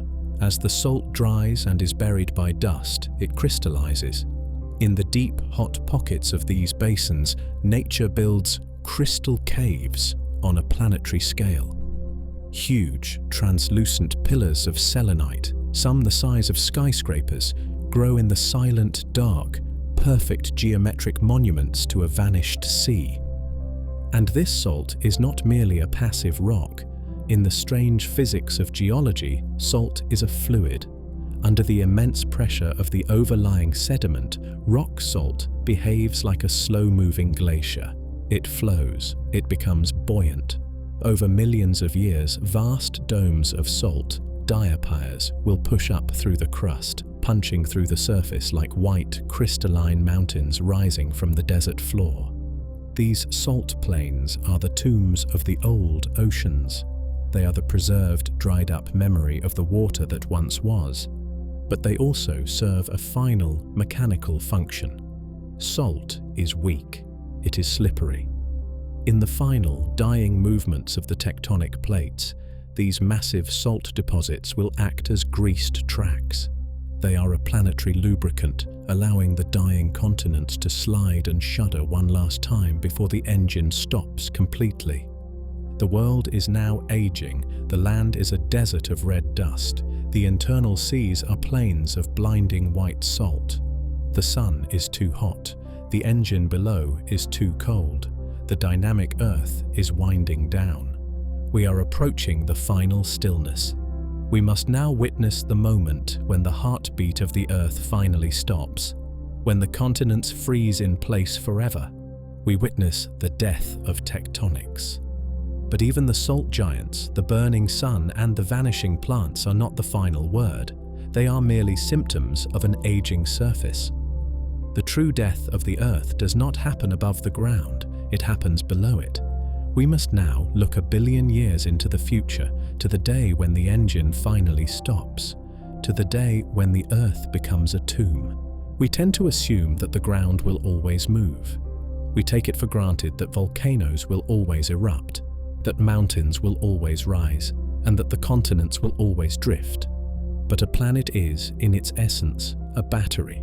It was charged 4.5 billion years ago with the primordial heat of its violent creation and the unstable isotopes of uranium and thorium.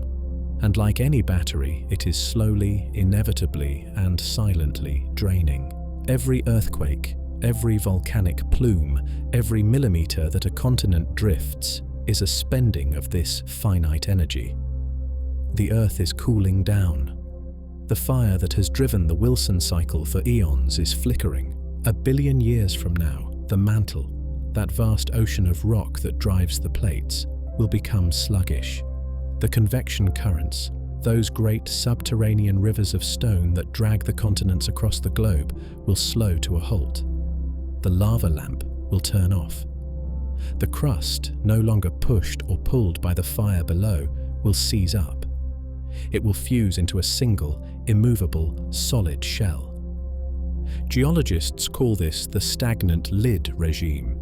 It is the rigor mortis of a planet. When the lid locks, the recycling stops. The carbon cycle, which regulates our temperature and stabilizes our climate, breaks down completely. Carbon is no longer belched from volcanoes to warm the air. Nutrients are no longer scraped from the mountains to feed the sea.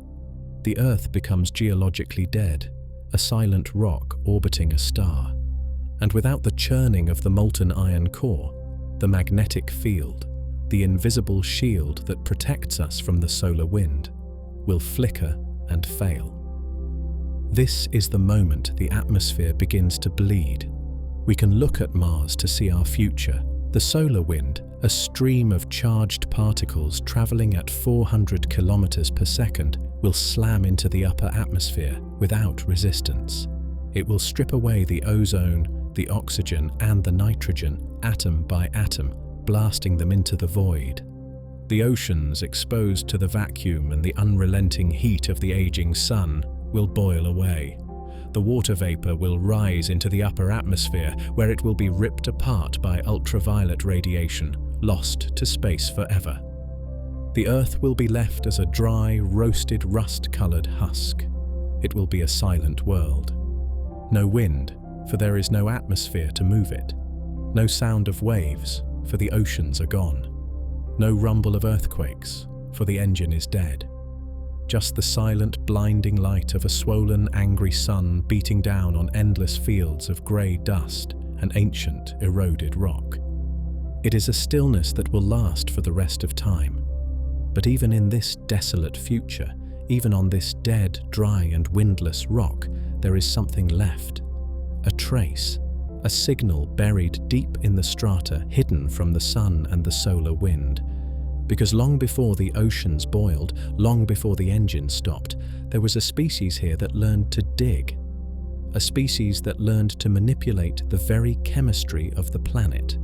If an alien geologist were to land on this dead, dry, windless future Earth, sift through the grey dust and drill deep into the ancient fossilized rock, they would find us. But they would not find us in the way that our science fiction stories teach us to expect. They would not find the Statue of Liberty sticking out of the sand. They would not find the buried skeletons of skyscrapers, the rusted hulls of aircraft carriers, or the golden arches of our fast food empires. We suffer from a delusion of permanence. We look at the Great Wall of China, the pyramids of Giza, the concrete canyons of Manhattan, and we believe we are carving an indelible mark into the face of the planet. But to the Earth, to the grinding, crushing and relentless machinery of erosion and tectonics, our civilization is nothing more than a temporary texture. It is a moss growing on a rolling stone. If humanity were to vanish tomorrow, the physical erasure would be swift and brutal. Within a few centuries, moisture and oxidation would cause our steel skeletons to expand, rust and collapse. The concrete, stripped of its reinforcement, would crack, crumble and return to the sand and limestone from which it was made.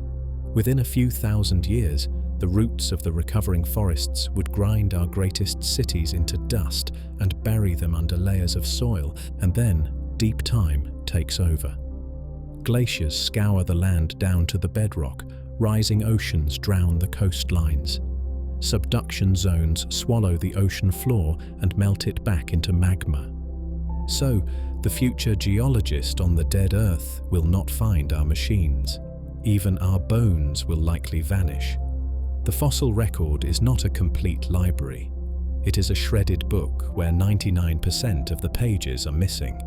The odds of a specific species, even one as numerous as 7 billion humans, being preserved as fossils are vanishingly small. We are soft, we rot, we disappear.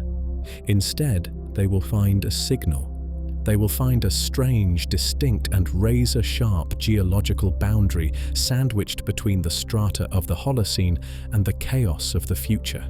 A layer no thicker than a sheet of paper, but global in its reach. This concept is known as the Silurian hypothesis. It asks a profound question. If an industrial civilization had existed on Earth millions of years ago, long before humans, would we know? And conversely, how will the deep future know about us? The answer lies not in artifacts, but in chemistry. We are not leaving behind objects, we are leaving behind anomalies. The first anomaly will be the technosphere. As the alien geologist analyzes the rock, they will find a layer of strange, unnatural composite materials. They will find plastiglomerates.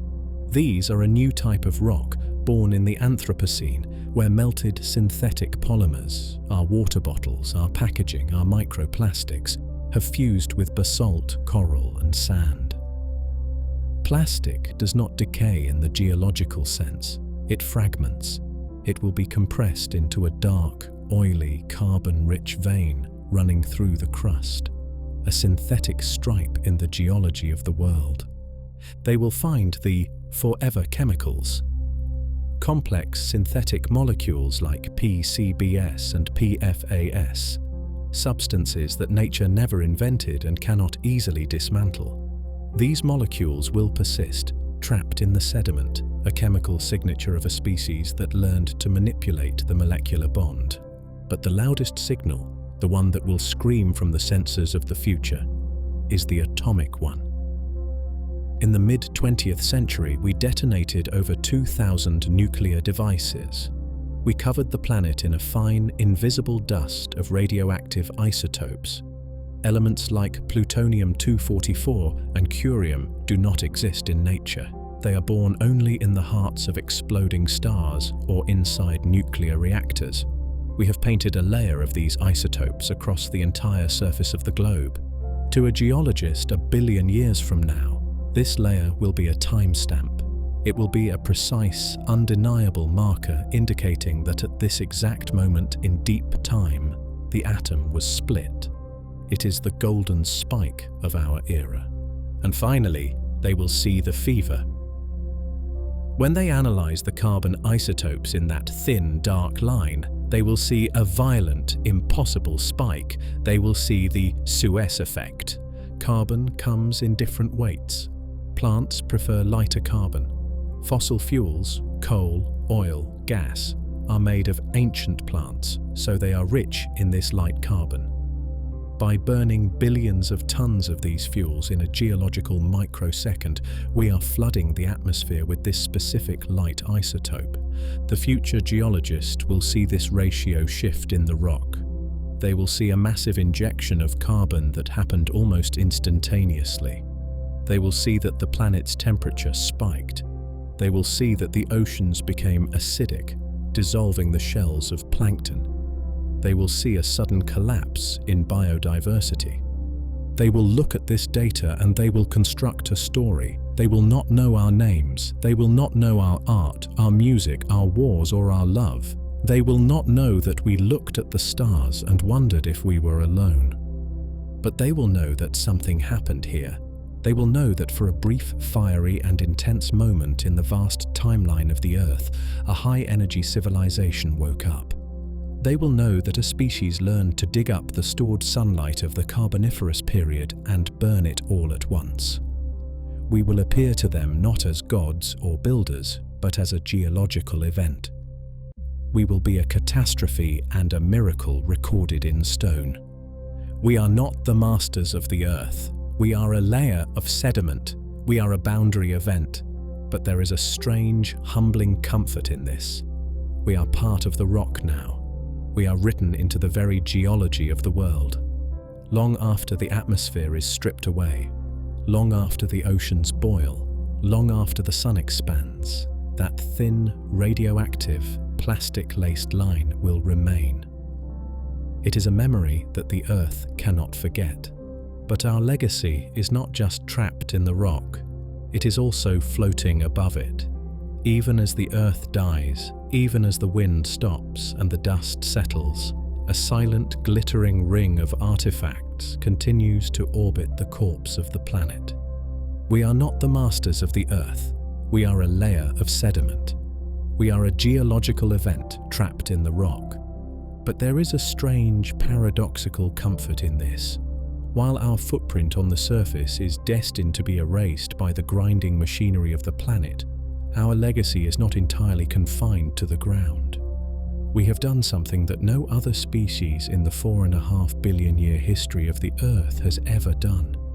We have touched the sky, and in doing so, we have built a monument that will outlast the Earth itself. Even as the Earth dies, even as the wind stops and the dust settles, a silent, glittering ring of artifacts continues to orbit the corpse of the planet. We have surrounded our world with machines. Since the middle of the 20th century, we have launched thousands of satellites, probes, and rocket stages into the black. We have woven a web of titanium, gold foil, and silicon around our home. Most of these objects, the ones in low Earth orbit, the spy satellites, the space stations, the constellations of internet relays, are doomed. They drift in the tenuous upper atmosphere, where there are still just enough wisps of gas to create drag. Friction is a patient thief. Over decades or centuries, it steals their momentum. Gravity wins. They are dragged down to burn up as shooting stars, their atoms returning to the atmosphere from which they came. But further out, there is a different realm. 36,000 kilometers above the equator lies the geostationary belt.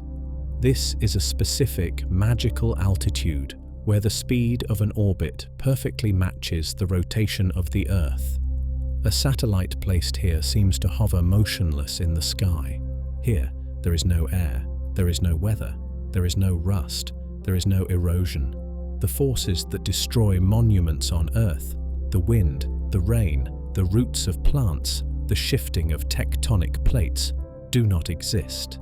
It is a realm of absolute freezing preservation. Imagine the dead Earth a billion years from now. The sun has expanded into a swollen, angry red giant. The oceans have boiled away. The surface is a sterilized landscape of grey dust and melted rock. The pyramids of Giza are gone, ground into sand. The Great Wall is gone. The foundations of our cities have been subducted into the mantle. But look up. Against the black backdrop of space, reflecting the red light of the dying sun, there is a ring. It looks like the rings of Saturn, but it is faint, sparse, and made of metal.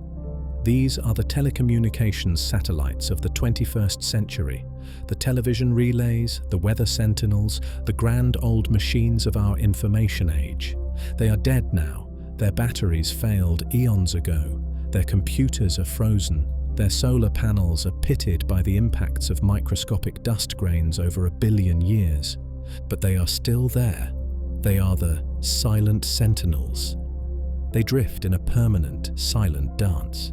They have become a new kind of moon, an artificial accretion disk made of our highest technology.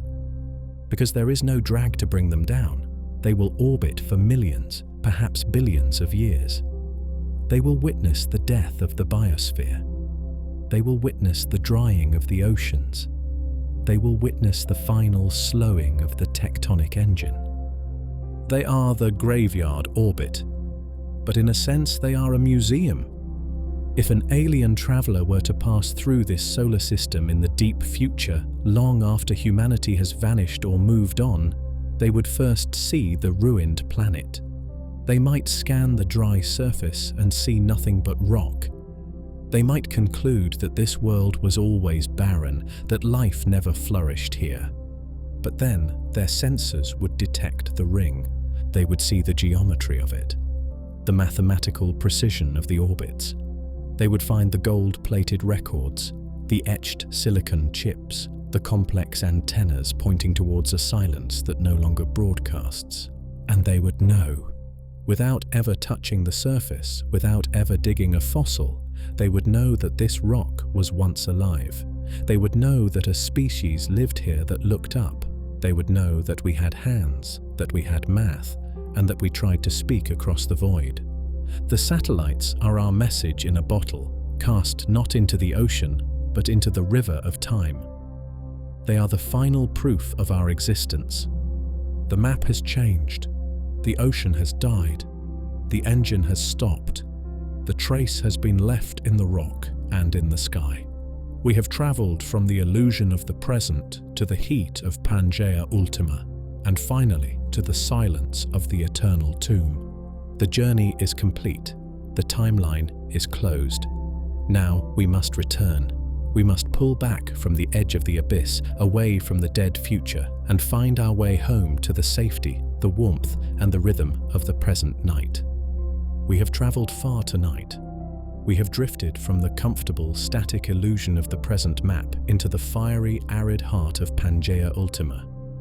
We have watched the Atlantic close, crushing our history into the roots of mountains. We have seen the Pacific vanish into the mantle. We have walked the burning sands of the central desert, stood beneath the crushing rains of the hypermonsoons, and hidden in the dark, cool silence of the limestone caves. We have peered deep into the engine of the mantle and witnessed the inevitable quiet death of the planet's geology 1 billion years from now. And we have looked up to see our own silent metal creations circling a dead world, the last testament to a species that once dreamed. The journey is complete. The cycle is closed. It is a story that, at first glance, seems defined by violence. It is a narrative of collisions, eruptions, extinctions, and silence. It is easy to feel small in the face of such crushing forces. It is easy to feel that we are living on a hostile beast that is trying to shake us off. But if we step back, if we look at this vast timeline not with fear but with perspective, the violence fades, the chaos resolves into a rhythm. Ultimately, the story of the supercontinent is not a story of destruction, it is a story of renewal. The Earth is not a dead rock that is falling apart, it is a living system that is constantly rebuilding itself. The Wilson cycle, that slow 500 million year drift from Pangaea to Pangaea, is the heartbeat of our world. It is the respiration of the planet. The Earth inhales, pulling the continents together, recycling the old, cold ocean floor into the fire of the mantle to be melted and reborn. And then it exhales, rifting the land apart, birthing new oceans, creating new coastlines, and releasing the chemical nutrients that allow life to flourish in the shallows. We are afraid of the movement because we are small. We are afraid of the change because our lives are measured in decades, while the Earth measures time in eons. But the movement is what keeps the planet alive. Without the drifting plates, the carbon cycle would stop. The climate would freeze into a permanent snowball or boil into a permanent Venusian hell. The Earth would have died billions of years ago, becoming a stagnant tomb. The very thing that threatens us, the shifting ground, is the thing that sustains us. It is the engine that regulates the air we breathe and the water we drink. We are the children of this drift. Our ancestors evolved in the rift valleys created by the breaking plates. Our civilizations rose on the fertile deltas formed by the eroding mountains. We are here, thinking and feeling, only because the engine below is still running. And so, we must make peace with the monster. The Pangaea of the future is coming. The heat is coming. The silence is coming. But it is not coming today. We are living in the golden age. We have been granted a pause, a beautiful, temperate, and stable interlude between the great collisions. The Atlantic is open, cooling the winds. The rains are falling. The continents are scattered just enough to let the oceans breathe. We are safe in the Goldilocks zone of geological time. The trap has not yet shut. So as you lie here tonight, in the warmth and safety of your bed, let your mind return from the distant future. Let the image of the burning supercontinent fade into the dark. Let the salt giants and the toxic oceans dissolve back into the blue, calm reality of the present. Feel the gravity that holds you to the mattress. That gravity is not just a force, it is an embrace. It is the hold of a planet that is vast, heavy, and incredibly patient. Listen to the silence of the room. It is not an empty silence. It is a quiet hum. Imagine the ground beneath your home. Go down past the soil, past the bedrock, past the crust. Deep below, the great rivers of stone are still flowing. The engine is still turning, slow and steady, carrying you, carrying your city, carrying the entire continent on a journey that will last forever. You do not need to worry about the destination. The journey is too slow to feel. The Earth is holding you. The cycle is turning. The giant is awake, but it is moving with the gentle, imperceptible rhythm of a mother rocking a cradle. You are part of the rock. You are part of the water. You are part of the drift. Let go of the map. Let go of the time. The world is turning in the quiet dark, and you are safe. Rest now. Good night.